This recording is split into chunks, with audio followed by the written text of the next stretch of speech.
Hello. അപ്പോൾ പുതിയൊരു വീഡിയോയിലേക്ക് എല്ലാവർക്കും സ്വാഗതം കേട്ടോ. അപ്പോൾ ഇന്നൊരു ഡേ ആൻഡ് മൈ ലൈഫാണ് ഞാൻ ഉദ്ദേശിച്ചത്. നേരം വെളുത്ത് ഇത്രയും നേരമായിട്ടാണ്, ഇപ്പോൾ സമയം ഒരു 7:30 ആയിട്ടുണ്ട് കേട്ടോ. ഈ ഒരു സമയത്താണ് ഡേ ആൻഡ് മൈ ലൈഫ് എടുത്താലോ എന്നൊരു ചിന്ത വരുന്നത്. പിന്നെ ഭയങ്കര സൗണ്ട്, എൻ്റെ സൗണ്ട് അല്ലാതെ വേറെ സൗണ്ടും കാര്യങ്ങളൊക്കെ കേൾക്കും.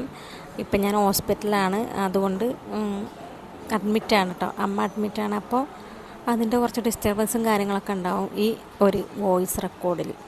അപ്പോൾ ഇപ്പം ഞാൻ കൊച്ചിയിൽ നിന്ന് നാട്ടിലോട്ട് വരികയാണ്. അതായത് ഇപ്പം ട്രെയിനിലാണ്, കണ്ടല്ലോ. ഞാനൊരു 6:10 വണ്ടിക്ക് കയറിയിട്ട്, നേരിട്ടുള്ള വണ്ടിയാണ് കേട്ടോ. അപ്പോൾ അതിന് കയറിയതാണ്. അമ്മയ്ക്ക് എൻ്റെ കൂടെ നിന്നപ്പോൾ തന്നെ ആ ടൈമിൽ പനി ഉണ്ടായിരുന്നു. പനി മാറിയപ്പോൾ ചുമയായി. പിന്നെ അവർ നേരെ നാട്ടിലോട്ട് പോന്നു. നാട്ടിലെത്തിയപ്പോൾ ഫുള്ള് കഫക്കെട്ടിനും അതുപോലെ ഭയങ്കര ശ്വാസം മുട്ടൊക്കെ ആയിരുന്നു കേട്ടോ. അപ്പോൾ അതുകൊണ്ടാണ് അഡ്മിറ്റ് ആക്കിയത് കേട്ടോ. ഞാൻ പിന്നെ രാവിലെ ഇത് കേട്ടപ്പോൾ ഇന്നലെ അഡ്മിറ്റ് ആക്കിയതായിരുന്നു. അപ്പോൾ ഞാൻ നേരം വെളുത്തപ്പോൾ ഞാൻ വേഗം പോന്നു. രാവിലത്തെ ട്രെയിനിൽ എപ്പോഴും തിരക്കുണ്ടാവാറുണ്ട്. ഇന്നെന്തോ ഭാഗ്യത്തിന് തീരെ തിരക്കുണ്ടായിരുന്നില്ല കേട്ടോ. അതുകൊണ്ട് ഞാൻ ആസ്വദിച്ച് ഇരിക്കുകയും കിടക്കുകയൊക്കെ ചെയ്യായിരുന്നു. അപ്പോൾ ഞാൻ ഓവർനൈറ്റ് ഓട്സ് എടുത്തിട്ടുണ്ടായിരുന്നു. രാവിലെ വീട്ടിൽ നിന്നൊന്നും കഴിക്കാതെ ഇറങ്ങിയത്. അപ്പോൾ ട്രെയിനിൽ നിന്ന് കഴിക്കാമെന്ന് പറഞ്ഞിട്ട് എടുത്തിട്ടുണ്ടായിരുന്നു.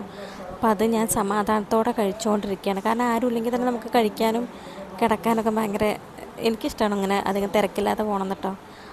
അപ്പോൾ അങ്ങനെ അതൊക്കെ കഴിച്ചുകൊണ്ടിരിക്കുകയാണ്. ഇത് ഞാൻ ഏതോ ഒരു റീൽസിൽ കണ്ടൊന്ന് ട്രൈ ചെയ്തതാണ്. പിന്നെ ഇടയ്ക്കിടയ്ക്ക് ഞാൻ ട്രെയിനിലൊക്കെ പോകുമ്പോൾ അധികം ഇതാ കൊണ്ടുപോകും. കാരണം വല്ലാതെ പണിയെടുക്കണ്ട. നൈറ്റ് ഇതുപോലെല്ലാം പാലും ഓട്സും അതേപോലെ പിന്നെ തേന് ഇതും കൂടി മിക്സ് ചെയ്തിട്ട് വെച്ചാൽ പിറ്റേന്ന് എടുത്ത് പോരുക, ബാഗിലിട്ട് പോരുക, ട്രെയിനിൽ നിന്ന് ഇങ്ങനെ കഴിക്കുക. അപ്പോൾ വലിയ പണിയില്ല.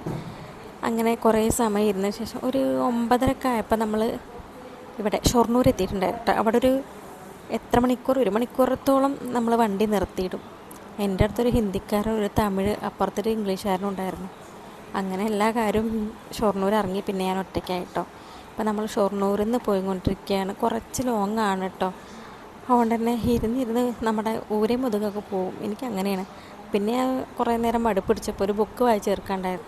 ഏതായാലും അത് വായിച്ച് തീർക്കാൻ എഴുതിയിട്ട് അതെടുത്തു. നമ്മുടെ ഒരു മൊജബോർഡ് എന്നുള്ള ബുക്കായിട്ട് നല്ല രസമുണ്ടായിരുന്നു. പക്ഷേ ഞാനത് എവിടെ വായിച്ച് തീർത്തു എന്നൊരു പിടിയില്ലാത്തതുകൊണ്ട് പേജ് അങ്ങോട്ടും ഇങ്ങോട്ടും മറിച്ചുകൊണ്ടിരിക്കുന്നു. അവസാനം ഞാനത് കണ്ടുപിടിച്ചിട്ട് ഭയങ്കര ത്രില്ലിംഗ് ആണ്. അതുപോലെ തന്നെ ഒരു ഹൊററാണ് കേട്ടോ. അതുകൊണ്ട് എനിക്ക് ഭയങ്കര ഇഷ്ടമായി. ഇയാളുടെ അഖിൽ പി ധർമ്മജനാണ്. അഖിൽ പി ധർമ്മജൻ്റെ ഒരുവിധം ബുക്കൊക്കെ അടിപൊളി ബുക്കാണ്. രാമാനന്ദിക്ക് എഴുതിയിട്ടില്ല, അയാളുടെ ബുക്കാണ്. അതുപോലെ രാത്രി 12-ന് ശേഷം, അതൊക്കെ എന്ത് അടിപൊളി ബുക്കാണ്. അങ്ങനെ ആ ബുക്ക് വായിച്ചിരുന്നപ്പോഴേക്കും നമ്മുടെ സ്ഥലമെത്തി. ഇറങ്ങി നമ്മൾ ഹോസ്പിറ്റലിലേക്ക് കുറച്ച് സാധനങ്ങൾ വാങ്ങിച്ചു. ഇറങ്ങിയിട്ട് പിന്നെ കുറച്ച് നടക്കാണ്ടായിരുന്നു. വണ്ടി ഇറങ്ങിയിട്ട് കുറച്ച് നടക്കാണ്ടായിരുന്നു. അങ്ങനെ നടന്ന് വാർഡും കാര്യങ്ങളൊക്കെ കണ്ടുപിടിച്ച് നമ്മളെ ഹോസ്പിറ്റലിൽ എത്തിയിട്ടുണ്ട്.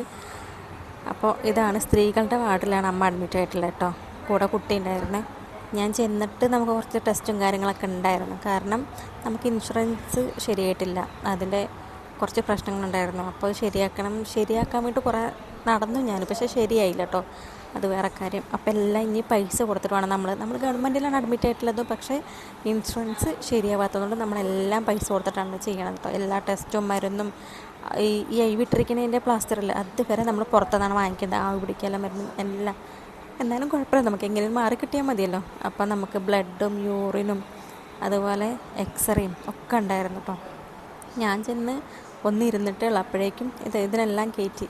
അങ്ങനെ അമ്മ എക്സ്റേക്ക് കയറിയിരിക്കുകയാണ്. ഞാനും ആദ്യം പുറത്ത് വെയിറ്റ് ചെയ്തുകൊണ്ടിരിക്കുകയാണ് കേട്ടോ. അവനിപ്പോൾ കുറച്ച് ദിവസമായിട്ട് ഫുള്ള് ഫോണിലാണ്. ഇനിയിപ്പോൾ അതെങ്ങനെയെങ്കിലും ഒന്ന് മാറ്റിയെടുക്കണം, അല്ലെങ്കിൽ പണി പാടും. കുട്ടികൾക്ക് ഫോൺ കൊടുക്കാൻ പാടില്ല എന്ന് ഞാൻ പറയും. പക്ഷേ ഇപ്പം അത് ശീലിച്ചു പോയി, ഇനി പറഞ്ഞിട്ട് കാര്യമില്ല.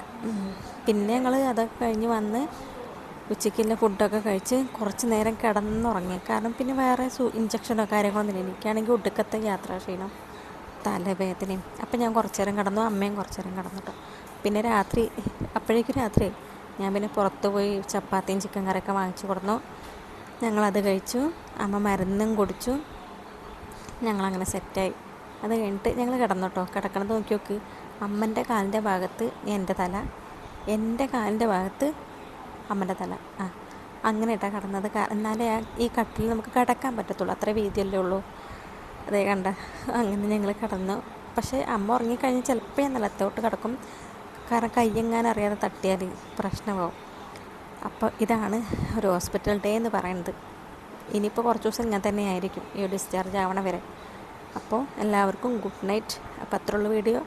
Tata, bye bye.